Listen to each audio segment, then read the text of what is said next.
जय श्री राम। चैनल लोक रंजन प्रेरक प्रसंग में आप सभी का बहुत बहुत स्वागत है। आज का विषय अत्यंत महत्वपूर्ण है। अक्सर ऐसा अधिकतर देखने को मिलता है कि घर में सभी के भोजन कर लेने के पश्चात ही गृह स्वामिनी के भोजन करते समय भोजन कम पड़ जाता है, या कुछ यूं समझ लें कि घर में आखिरी व्यक्ति के भोजन करने तक भोजन समाप्त हो जाता है। यह शुभ लक्षण नहीं है। सामान्य रूप से घर की स्त्रियां पहले सभी पुरुषों को, बच्चों को, यहाँ तक कि वृद्ध जनों को भी भोजन करा देने के पश्चात ही भोजन करती हैं। या वर्तमान के आधुनिक समय में जब एकल परिवार हैं, इनमें भी स्त्रियां घर के अन्य सदस्यों के भोजन पर विशेष ध्यान देती हैं।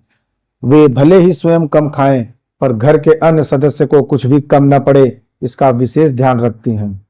यह तो हुई घर के रसोई की बात। कई बार बड़े अनुष्ठान जैसे शादी विवाह, बड़े हवन पूजन पाठ इत्यादि के पश्चात भी लोग बहुभोज का कार्यक्रम रखते हैं। कई लोगों के बड़े भोजन कार्यक्रमों में भी भोजन कम पड़ जाता है। आयोजक की आलोचना होने लगती है। घर की रसोई का भोजन हो या बड़े अनुष्ठान भंडारे का भोजन हो, कभी कम नहीं पड़ना चाहिए। अंतिम व्यक्ति तक को भरपेट भोजन मिलना चाहिए। उसके उपरांत भी भोजन भले ही बच जाए, परंतु कम नहीं पड़ना चाहिए। गांव देहात में बड़े बुजुर्ग इसे अशुभ लक्षण बताते हैं। यदि आपके भी घर की रसोई में भोजन कम पड़ता हो तो यह वीडियो निश्चित रूप से आपके लिए है। घर की रसोई में भोजन का कम पड़ना अर्थात कहीं न कहीं माता अन्नपूर्णा की कृपा में कमी को प्रदर्शित करता है। महाभारत काल में द्रौपदी के पास एक अक्षय पात्र था, जिससे वह पांडवों तथा अन्य साधु संतों को भी भरपेट भोजन करा देती थी। द्रौपदी अक्षय पात्र की अधिकारी कैसे हुई?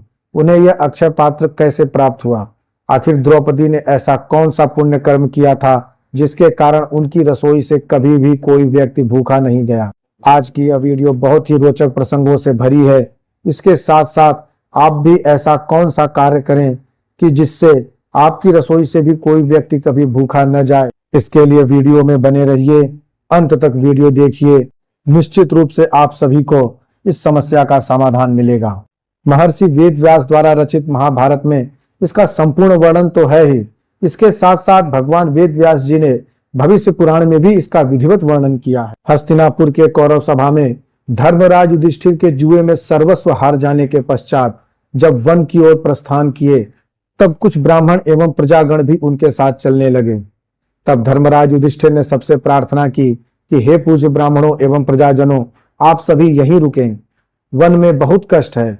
इसके साथ मुझे यह भी चिंता है कि मेरे कारण आप सभी भूखे रहेंगे, जिसके द्वारा प्राप्त होने वाले पाप के बोझ को मैं सह नहीं पाऊंगा। इसलिए आप सभी यहीं रहें। प्रजाजनों ने कहा, हम भूखे रह लेंगे, परंतु हम आपके बिना नहीं रहेंगे। आप जहां रहेंगे हम भी वहीं रहेंगे। प्रजा के द्वारा ऐसा सुनकर युधिष्ठिर ने ब्राह्मण जनों से प्रार्थना की कि आप लोग त्रिकालज्ञ हैं, ज्ञान विज्ञान में पारंगत हैं, मेरे स्नेह के वशीभूत होकर ही आए हैं। अब कोई ऐसा उपाय बताने की कृपा करें जिससे कि भाई बंधु मित्र सहित आप सभी लोगों के लिए भोजन आदि की व्यवस्था कर सकूं। इस निर्जन वन में 12 वर्ष बिताना है। तब मैत्रेय मुनि बोले, हे कौन्तेय, एक प्राचीन वृतांत मैंने अभी अभी दिव्य दृष्टि से देखा है। उसका वर्णन मैं कर रहा हूं, आप ध्यान से सुने। किसी समय में एक तपोवन में एक ब्राह्मणी निवास करती थी। वह ब्राह्मणी नित्य भगवान का भजन पूजन किया करती थी। उसे ब्राह्मणों का पूजन एवं सेवा सत्कार करना अति प्रिय लगता था। उसके पास जो भी कंदमूल इत्यादि होता, उसी को वह बड़े प्रेम से साधु संतों और ब्राह्मणों की सेवा में प्रस्तुत कर दिया करती थी। इसी तरह कई वर्ष बीत गए। उसकी श्रद्धा और भक्ति से प्रसन्न होकर महर्षि वशिष्ठ जी ने उससे वर मांगने को कहा। तब उस ब्राह्मणी ने कहा कि हे महाराज, कृपया कोई ऐसा व्रत या दान की विधि बताने की कृपा करें जिससे मैं अपने पति की प्रिय, पुत्रवती, सौभाग्यवती और प्रशंसा के योग्य बन सकूं। ब्राह्मणी का यह वचन सुनकर वशिष्ठ जी ने कहा, ठीक है, मैं तुम्हें सभी मनोरथों को पूर्ण करने वाली स्थाली पूजन की विधि बताता हूं। मिट्टी का एक उत्तम कलश लेवें। ध्यान रहे कि वह थोड़ी गहरी एवं मजबूत भी हो। कलश में मूंग एवं चावल से बने हुए पदार्थ भरकर उनके ऊपर चंदन छिड़क देवें। अष्टदल कमल बनाकर उसके मध्य में कलश को रख देवें। कलश के नजदीक ही सभी प्रकार के समयानुसार उपलब्ध शाक एवं एक जल पात्र और एक घी का पात्र रखें। सुविधानुसार पंचोपचार या षोडशोपचार पूजन करें। कलश में कुछ दक्षिणा डालें। इसके बाद हाथ जोड़कर पूरे भाव से कलश की प्रार्थना करें। हे स्थाली, समीप ही अग्नि प्रज्वलित हो रही हो, धन धान्य सभी प्रकार के अनाज उपलब्ध हो, जल उपलब्ध हो, परंतु तब तक भोजन नहीं पकाया जा सकता जब तक स्थाली अर्थात बटलोई न हो। हे स्थाली, आप सिद्धि चाहने वालों के लिए सिद्धि, पुष्टि चाहने वालों के लिए पुष्टि स्वरूप हो। मैं आपको प्रणाम करता हूँ। मेरे वचन को सत्य करिए। मेरे भाई बंधु, जाति बंधु, अतिथिगण, कुटुंबजन जब तक भोजन ना कर लें तब तक तुम में से भोजन घटे नहीं। आप हमें ऐसा वर प्रदान करें। इसके बाद कलश को किसी ब्राह्मण को दान कर देवें। यह पूजन और दान रविवार, संक्रांति, चतुर्दशी, अष्टमी, एकादशी अथवा तृतीया को करना चाहिए। वशिष्ठ जी का यह उपदेश मानकर वह ब्राह्मणी नित्य ब्राह्मणों को दक्षिणा सहित स्थाली दान देने लगी। उसी पुण्य के प्रभाव से जन्म जन्मांतर में वही ब्राह्मणी द्रौपदी के रूप में तुम्हारी भार्या हुई है और दान देने में द्रौपदी का हाथ कभी भी खाली नहीं रहेगा, क्योंकि यह द्रौपदी सती, सची, स्वाहा, सावित्री, अरुंधति तथा लक्ष्मी के रूप में जहां रह रही हो वहां कौन सा पदार्थ दुर्लभ हो सकता है। इतना कहकर मैत्रेय मुनि ने कहा, हे महाराज युधिष्ठिर, यदि यह द्रौपदी अपने स्थाली से अन्न देवे तो संपूर्ण जगत को तृप्त कर सकती है।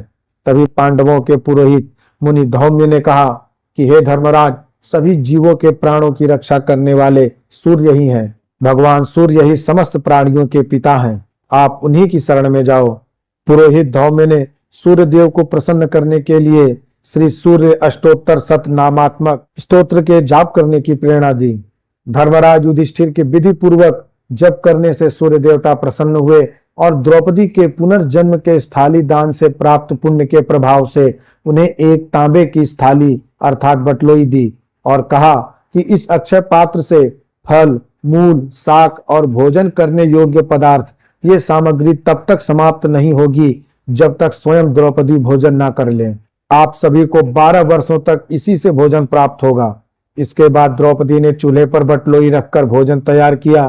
थोड़ा सा भी भोजन हो तो भी उस अक्षय पात्र के प्रभाव से भोजन कभी घटता नहीं था, अक्षय हो जाता था। धर्मराज युधिष्ठिर ब्राह्मण, बंधु बांधव सभी के अन्न की विकराल समस्या को समाप्त कर परिवार सहित सुखपूर्वक भोजन करते रहे। यदि आपके भी रसोई घर में भोजन घट जाता है तो आप भी स्थाली पूजन अवश्य करें। कलश पूजन करके दक्षिणा सहित इसे दान करें। दान करने से आपके पुण्य में बढ़ोतरी होगी। माता अन्नपूर्णा आप पर प्रसन्न होंगी। भविष्य पुराण के अनुसार यह पूजा विधि विशेष रूप से फलदायी है। वीडियो अच्छा लगा हो तो लाइक जरूर करें, चैनल सब्सक्राइब करें, अपने विचारों को कमेंट में अवश्य लिखें। माता अन्नपूर्णा की कृपा आप सब पर बनी रहे। हर हर महादेव।